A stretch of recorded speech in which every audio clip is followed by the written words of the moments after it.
네, 오늘은 갈라디아서 4장 8절부터 11절까지 말씀을 공부하겠습니다. 오늘 본문은 믿음으로 의롭다함을 얻고 하나님의 아들들이 된 갈라디아 사람들이 율법주의자들인 거짓 형제들에게 미혹이 되어서 그 아들됨의 자유함과 특권을 누리지 못하고 율법주의에 빠져가는 것을 보고 그러면 안 된다고 정신 차리라는 의미로 전하고 있는 내용입니다. 그럼 우리가 한 목소리로 갈라디아 4장 8절부터 11절까지 말씀을 함께 읽도록 하겠습니다. 시작. 그러나 너희가 그때에는 하나님을 알지 못하여 본질상 하나님이 아닌 자들에게 종노릇 하였더니 이제는 너희가 하나님을 알 뿐만 아니라 더욱이 하나님이 아신 바 되었거늘 어찌하여 다시 약하고 천박한 초등학문으로 돌아가서 다시 그들에게 종노릇 하려 하느냐. 너희가 날과 달과 절기와 해를 삼가 지키니 내가 너희를 위하여 수고한 것이 두려워하노라. 아멘. 여기 8절에 보면은 그러나 너희가 그때는 하나님을 알지 못하여 이렇게 시작하고 있는데요. 이 말씀은 갈라디아 사람들이 예수님을 믿기 전 상태를 말하고 있는 것입니다. 그때는 본질상 하나님이 아닌 자들에게 종노릇 하였더니 그랬습니다. 여기 하나님이 아닌 자들이라고 하는 것은 전에 그들이 섬겼던 우상들을 말하는 것입니다. 그들이 믿기 전에 정확하게 무엇을 섬겼는지는 모르지만 동서고금을 막론하고 하나님을 떠난 인생들은 크고 작은 우상들을 섬기며 살고 있는 것입니다. 나무나 돌 혹은 태양이나 달, 그렇지 않으면 여러 가지 형상들을 만들어 놓고 그것을 섬기고 있는 것입니다. 이렇게 말하면 어떤 이는 나는 어떤 우상을 섬기고 있지 않은데요? 이렇게 말할 수 있을지 모르겠는데요. 여러분, 우상이라고 하는 것은 하나님보다 더 사랑하는 것이 다 우상인 것입니다. 그리고 하나님 한 분으로 만족하지 못하고 욕심을 가지고 있는 것 역시 우상인 것입니다. 에베소서 5장 5절에 보면 탐하는 자는 곧 우상 숭배자다 이렇게 말씀하였습니다. 이렇게 갈라디아 사람들이나 우리 모두는 믿기 전에 우상에게 종노릇 하며 살았던 자들이었던 것입니다. 물론 우상에게 종노릇 하였다는 것은 비인격체인 우상들이 그렇게 하라고 한 것은 아닌데 하나님을 떠나서 미련해져서 스스로 종노릇 하던 자리에 갔던 것이다 이 말씀입니다. 그렇게 나름 우상을 위한 종교 행위를 잘하면 우상이 감동해서 구원을 베풀어 줄 줄 알고 말입니다.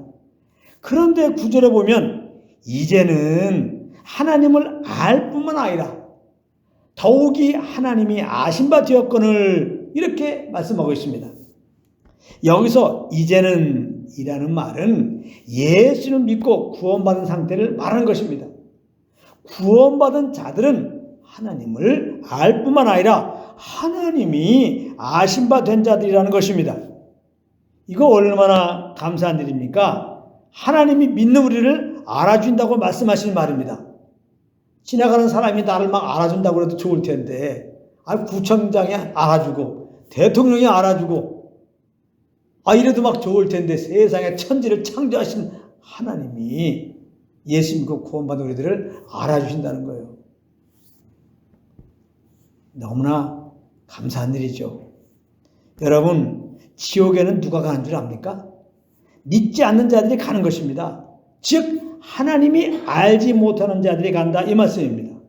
마태복음 7장 25절에 보면 이런 말씀이 있습니다.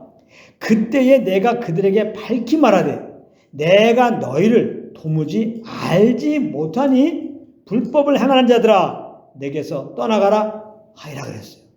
여기서 불법이라는 것은 예수 믿지 않는 것. 예수 믿지 않는 게 불법이에요. 그래서 예수 믿지 않는 자들 예수님이 이렇게 말하는 거예요. 너희를 도무지 알지 못하니. 그렇다면 천국에는 누가 가는 것입니까? 하나님이 아신 바 된 자들이 가는 것입니다. 즉 믿는 자들이 들어가는 것이다. 이 말씀입니다. 여러분, 믿는 우리는 하나님께서 다 알고 계시는 것입니다. 그것도 하나님의 아들로 말입니다. 하나님은 이제 우리 아버지세요. 아버지가 그 아들을 모르겠습니까? 그 사정도 다 알고 또 필요에 따라서 그 사정을 다 채워주잖아요. 할렐루야. 걱정할 거 없습니다. 예수 믿고 하나님 우리 아버지가 되시고 나는 그의 아들이 되었어요. 이제 하나님의 아버지로서 아들 된 우리들을 아시는 거예요. 걱정할 거 아무것도 없습니다. 그러므로 이것을 성령의 조명으로 안다면 이제 어떻게 살게 되는 줄 압니까? 성령을 따라 이런 죄덩어리인 나를 죄에서 구원하여 주시고 하나님의 아들이 되게 하신 하나님께 범사에 감사하며 구원의 우리 주 예수 그리스도 그 이름만 찬양하며 살게 되는 것입니다. 그런데 안타깝게도 율법주의자들인 거짓 형제들에게 미혹된 믿는 갈라디아 사람들은 그렇게 살지를 않았다는 것입니다. 그들은 의롭다함을 받고 천국에 들어가기 위해서 율법의 계명을 지키기에 급급했다는 것입니다. 그래서 바울은 9절 하반절에 어찌하여 다시 약하고 천박한 초등학문으로 돌아가서 다시 그들에게 종노릇 하려느냐 이렇게 야단을 친 것입니다. 여기 약하고 천박한 초등학문이라고 하는 것은 믿음으로 구원받는 것이 아니라 구원받기 위해서는 율법의 계명들을 지켜야 된다라고 거짓 형제들이 가르쳤던 율법주의, 즉 다른 복음을 말하는 것입니다. 지금 율법주의, 다른 복음에 미혹되어 있는 갈라디아 사람들은 바울이 복음을 전하여 구원을 받게 한 영적인 자녀들입니다. 그런데 그들이 그리스도로 말미암아 주신 그 구원의 간격을 다 잊어버리고 자기의 의로 구원을 받겠다고 쓸데없는 율법의 멍에를 메고 있으니 이거 얼마나 안타깝고 답답하겠습니까? 10절, 11절은 바울의 그 답답한 심령 상태를 표현한 것입니다. 다 같이 다시 한번 읽어보겠습니다. 10절, 11절 시작. 너희가 날과 달과 절교와 해를 삼가 지키니 내가 너희를 위하여 수고한 것이 헛될까 두려워하노라. 여기 날과 달과 절교와 해를 삼가 지킨다는 말은 율법의 계명을 지키기에 힘쓰고 있다. 그런 의미입니다. 이렇게 믿는 자들로서 다른 복음에 미혹되어 율법의 멍에를 메고 있는 갈라디아 사람들을 바라보는 바울의 그 안타까운 마음은 바로 우리 하나님 아버지의 마음인 것입니다. 하나님께서는 그 율법의 멍에를 메고 있는 우리들에게 참 자유를 주시기 위하여 그 아들을 보내주셨던 것입니다.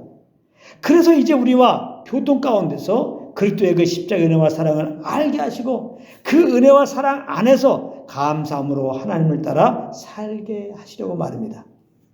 그런데 아직까지도 믿는 성도들 가운데 이 진리가 열리지 않아서 의롭다함을 받고 그 의롭다함을 유지하고 천국에 들어가기 위해서 신앙생활을 하는 분들이 많이 계시니 우리 하나님 아버지의 마음이 얼마나 아프고 답답한지 모르는 것입니다. 그러므로 이 진리를 깨달은 우리는 날마다 성령의 인도함을 따라 행함으로 하나님을 기쁘시게 하는 참 하나님의 아들 된 아들로서의 삶이 되시기를 우리 주 예수 그리스도 이름으로 축원합니다.